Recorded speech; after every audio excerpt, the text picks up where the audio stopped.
Okay, part 15. Who the fuck did I marry? So, in December of 2020, around beginning of December, we had a conversation, kind of a come to Jesus heart to heart conversation. And both of us had grown up in the church, and the fact that we were not married but living together, the fact that almost had a baby together, bothered both of us. Both of our families, my family and his family, were very adamant, like, okay, y'all either need to get married or y'all need to separate. And so I'm walking around with a ring on, which I'll post a picture of the ring because, God, there's so much to unpack. But anyway, walking around with the ring. And so he said to me, whatever I need to do my part to make this work, I'm willing to do. At the same time, it wasn't that I did not trust him as much as it was I felt like I wasn't trusting myself. Because, again, like I said in the previous video, I know what I saw, I know what I read, I know what I've heard, but fuck, something was not sitting right with me. And every time I would question it in my head, the other side of me was like, okay, you know he ain't lying about the money because you saw it. So you know he ain't lying.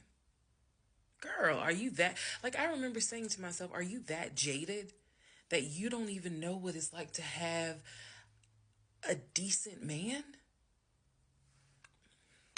Yes, I really had the audacity to have that thought. So we agreed beginning of December, like, we wanted to be together. I believe I loved him. I believed he loved me.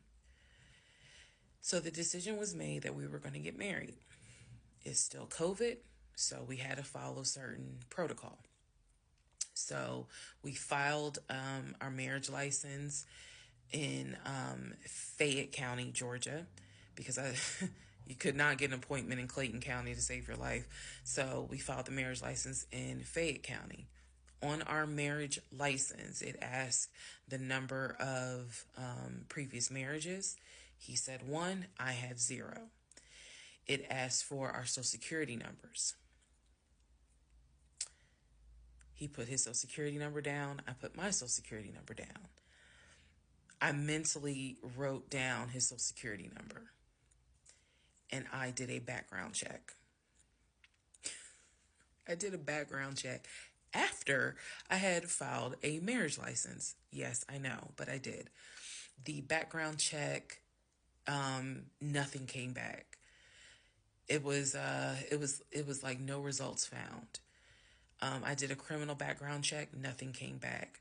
So I thought one of two things. Either I had the wrong social, meaning I wrote down the wrong social, or my paranoia was unfounded. There's nothing wrong with him because he has been always throughout the relationship a big stickler about law enforcement, following the law because his dad was a retired police officer.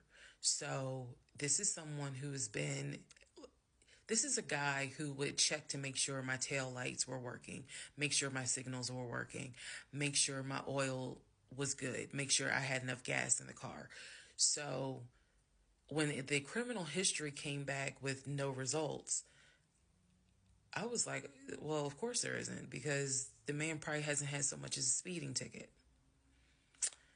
So we filed the marriage license, and then we made an appointment to get married and waiting for the judge to come out of chambers so that she could marry us. And the reason why I'm pausing is because, my God, if I could go back and see that young woman sitting in that lobby.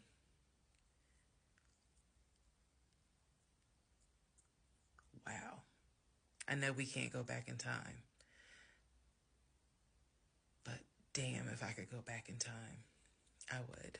I didn't tell anyone I was getting married because I was afraid that we had tried before in September and something came up. So I didn't want to tell anyone. I didn't want to get anyone's hopes up. I didn't want to get my hopes up.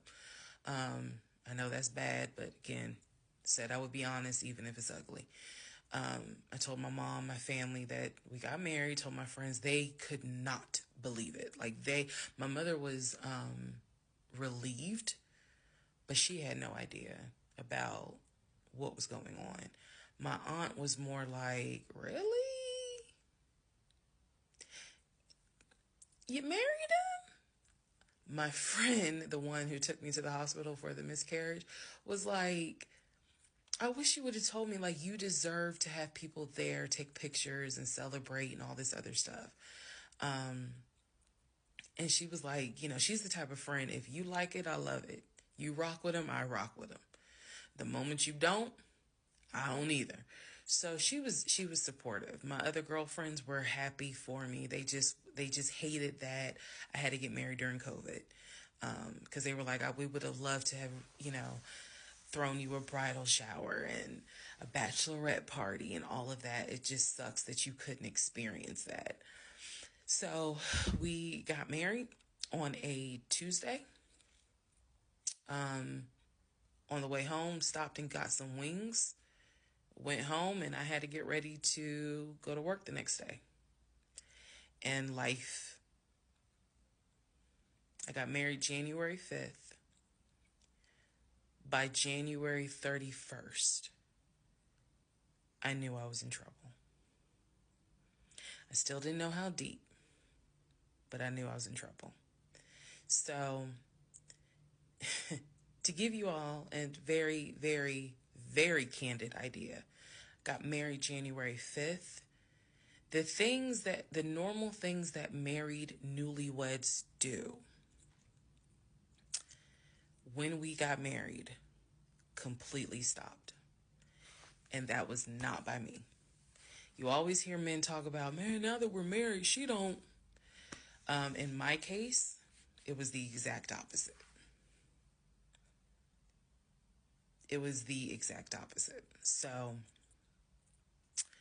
anyway, because this is not a forum to be all R-rated or whatnot, but y'all get what I'm saying. So, we got married January 5th. January 6th, I went to work. It was, a lot of people congratulated me because it kind of word got out that I had gotten married. January 7th, I filed the paperwork to change my last name. And if you were following me, you can go back like 15, 16 videos, and I talk about how I had to change my name back to my maiden name. But I changed my name within about 3 days of getting married. My attitude was, this is the bed that I made. I'm going to do right by him. I'm going to do right by my marriage. I took marriage seriously. And when I married him, I absolutely married him thinking, I'm going to be with you for the next 40, 50 years. So we're going to have to figure this shit out. That was my mindset. I did not get married to turn around and be divorced in 6 months. But I got married January 5th, 2021. And by January 31st, I knew I was in serious trouble. So that is where we are. The next set of videos, the next set of all this will be me talking about how things went downhill before it crashed and I found everything out. In the meantime, tomorrow is my birthday. So, happy birthday to me.